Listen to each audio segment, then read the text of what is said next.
Une simple photographie peut nous éclairer sur l'histoire de l'humanité. Ces 20 photos, prises à travers les décennies, vont sans doute enrichir vos connaissances, compréhension et appréciation de nos ancêtres. Cette photo historique est assez effrayante. Et pas juste parce qu'elle semble sortir de la série Doctor Who. Ce qui pourrait être un four en acier sur roulette était en fait une poussette conçue pour résister aux attaques mortelles au gaz en Grande-Bretagne en 1938. Ça semble fou aujourd'hui, mais ça prouve vraiment à quel point l'histoire peut être effrayante. Quand vous imaginez le plus grand baron de la drogue au monde, vous voyez quoi? Peut-être ça, ou ça. Alors, qu'est-ce que vous dites de cette image rare ? Photographié ici devant la Maison Blanche vers 1980, Pablo Escobar pose avec son fils Juan Pablo Escobar, qui a depuis changé son nom en Sébastien Marroquín, pour commencer une carrière d'architecte en Argentine. Personne ne voudrait de cet héritage. Le petit bonhomme sur cette photo est Ham, le chimpanzé, nommé en référence à Holloman Aerospace Medical Center. Il a été le premier singe à aller dans l'espace. Ici, on le voit en train de se préparer pour le vol d'essai de la capsule Mercury Redstone 2, qui a eu lieu le 31 janvier 1961. Toute la beauté des photos, c'est leur capacité à immortaliser un seul instant. Et celui-ci est vraiment entré dans l'histoire. Ce qui ressemble à un malheureux accident aux courses est en fait un des moments les plus importants de l'histoire des droits des femmes. C'est le moment où Emily Wilding Davidson s'est jetée devant le cheval du roi lors du derby de 1913. Elle était membre du groupe féministe des suffragettes pour le droit de vote des femmes en Grande-Bretagne au début du XXe siècle. Son suicide a fait d'elle un martyr de sa cause et a attiré une grande attention des suffragettes, qui ont fini par obtenir le droit de vote en novembre 1918. On a tous déjà vu énormément de photos de l'emblématique Tour Eiffel. Les couples s'embrassent le soir, des touristes tentant d'attraper son sommet. Mais vous aviez déjà vu cette photo dystopique qui montre la tour lors de sa construction en 1887-1889. Son histoire est incroyable, parce qu'en fait, la Tour Eiffel avait été à l'origine commandée que comme exposition principale de l'exposition universelle de 1889. Mais grâce à son succès, ses plans ont été abandonnés et ce monument emblématique, admiré partout dans le monde, est resté. Vous pourriez être surpris de savoir que cette photographie de 1870 n'a pas été photoshopée et ce n'est pas non plus le résultat d'un croisement d'ADN entre un zèbre et un cheval. C'est un vrai animal qui s'appelle le quagga et qui s'est éteint au 19e siècle. Le seul spécimen jamais pris en photo vivait au zoo de Londres. Cette espèce de zèbre a divergé il y a environ 200 000 ans et est devenue tragiquement surchassée, comme elle rivalisait avec les animaux domestiques en Afrique du Sud, entraînant la disparition de tous les spécimens sauvages en 1878. Comme le quagga, ce sont les preuves photographiques de belles créatures disparues depuis longtemps comme celle-ci qui prouvent que les êtres humains causent des dommages irréversibles à la planète. Photographié ici en captivité en 1933, le tigre de Tasmanie ou thylacine était un prédateur au sommet de la chaîne alimentaire et pouvait ouvrir sa mâchoire à 120 degrés. Il s'est éteint parce que les agriculteurs protégeaient leur bétail. Et le tout dernier est mort suite à une vague de chaleur au zoo de Hobart, en Tasmanie, en 1936. Cette photo ressemble à un déguisement en carton que vos parents vous avaient fait pour la journée sur le Moyen-Âge en maternelle. Cette armure de corps datant en fait de 1917 et était vitale. Développée par le docteur Guy Otis Brewster pour l'armée américaine pendant la Première Guerre mondiale. Le Brewster Body Shield a été conçu pour résister aux balles de Lewis Gun qui sifflaient à 820 mètres par seconde. Seul problème, la combinaison était très lourde en raison de ses écailles en chrome, nickel et acier. Elle pesait 20 énormes kilos. C'est assez fou de penser à quel point les équipements ont évolué. Et voilà un dispositif d'écoute qui permettait à l'individu en poste de se concentrer et de détecter les ondes sonores émises par un avion ennemi approchant. On appelait ça un miroir acoustique. Comme cette création était un précurseur des signaux radars, un dispositif d'écoute comme celui-ci fonctionnait comme un système de sonar sous-marin humain. En bref,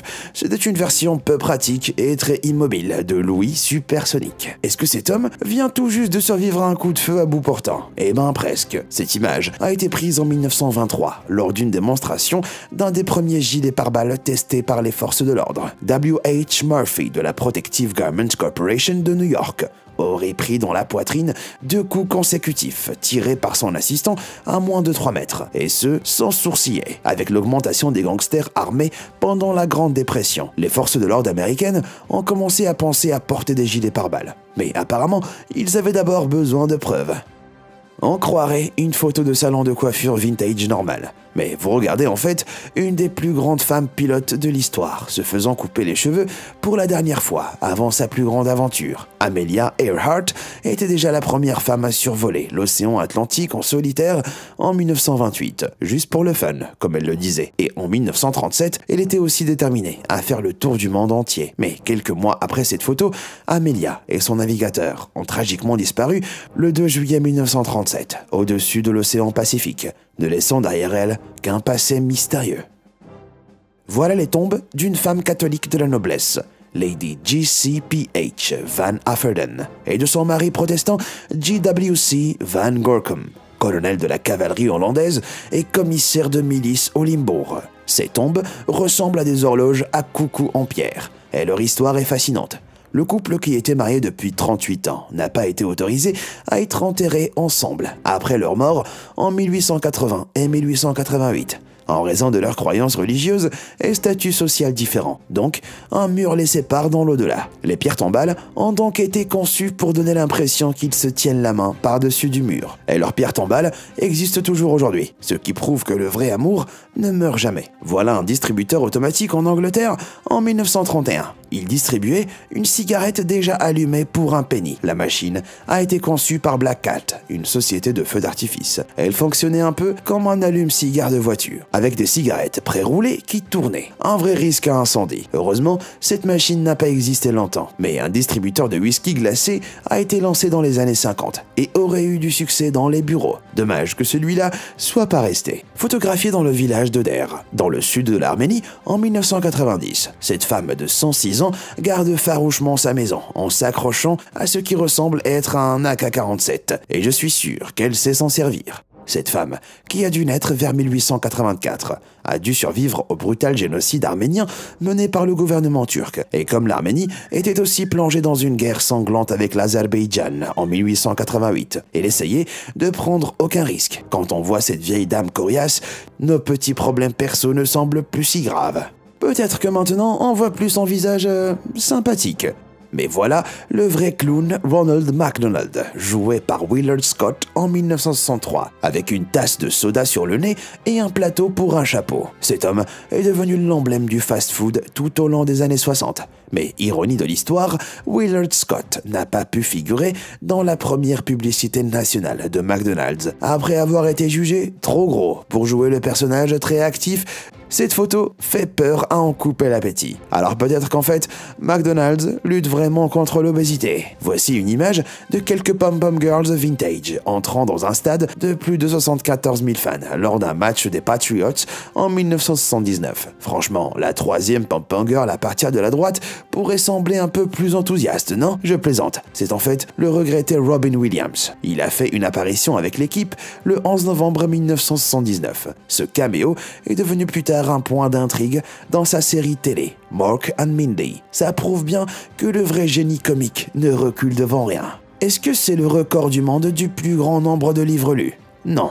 En fait, c'est un exploit bien plus impressionnant. Voilà Margaret Hayfield Hamilton, la directrice du développement informatique du programme spatial Apollo de la NASA en 1969, en grande partie responsable de l'envoi de l'homme sur la Lune, quand elle a entendu que la NASA recherchait des développeurs. Elle a su qu'elle devait absolument participer. Sur cette image, elle se tient à côté de la séquence mathématique qui a permis à la mission Apollo de la NASA de réussir. Elle avait tout écrit entièrement à la main, changeant ainsi le cours de l'histoire humaine pour toujours. Ces jeunes femmes déterminées sont photographiées ici le 16 septembre 1918, en train de livrer de la glace en Amérique. Suivant des routes de glace précises, les wagons, chariots ou camions à moteur étaient monnaie courante avant que les frigos soient adoptés dans chaque foyer américain. La glace était livrée chaque jour dans tout le pays, pour des utilisations diverses et variées. Comme la Première Guerre mondiale touchait à sa fin quand cette image a été prise, les hommes américains avaient été envoyés sur le champ de bataille. Les femmes devaient donc prendre en charge les travaux traditionnellement masculins, dont des travaux manuels épuisants comme celui-ci. Elle sourit dans l'effort. On a tous déjà vu ça, mais vous vous êtes déjà demandé comment cet emblème hollywoodien a été créé. Une image falsifiée a circulé en 2016 suggérant que le lion de Metro-Goldwyn-Mayer était cruellement attaché à une table pour enregistrer son rugissement emblématique. Mais c'était un scanner de lion datant de 2005, alors que cette image historique est bien plus proche de la vérité. En fait, le lion MGM a été joué par 7 animaux au fil des ans. Et c'est Léo, le 7e et actuel, qui est le plus connu. Le lion MGM d'origine, photographié ici, était en fait un lion domestiqué appelé Slats. Quand il a été filmé en 1928, il n'a pas du tout rugi, mais a juste regardé autour de lui, et le son a été rajouté après. Il existe plein d'autres images célèbres des lions de la MGM. Ces photos des années 50, qui montrent Alfred Hitchcock servant du thé et dirigeant Léo dans une image promotionnelle pour son film de 1958, La mort aux trousses. Et voilà une des photos historiques les plus emblématiques, prise par Alfred Eisenstadt, le jour de la victoire contre le Japon, ou VJ Day. Ça marque la fin de la Seconde Guerre mondiale en 1945. L'image montre un soldat de la marine américaine embrassant une infirmière à Times Square, juste après l'annonce de la victoire. Comme leurs visages ne sont pas clairs, plein de gens ont affirmé être le couple emblématique. Une sculpture en bronze nommée « Abandon sans condition » a même été érigée à Times Square pour le 60e anniversaire du V-Day en 2005. Si le baiser aurait peut-être été une pose suggérée par des photographes de propagande, plusieurs histoires ont clairement indiqué que c'était un moment entièrement spontané, faisant de ce célèbre baiser du V-Day un vrai symbole d'amour. Vous connaissiez déjà une de ces étonnantes photos historiques. Et laquelle de ces images du passé vous a appris le plus de choses? Dites-le moi dans les commentaires. Merci d'avoir regardé et comme toujours, à bientôt.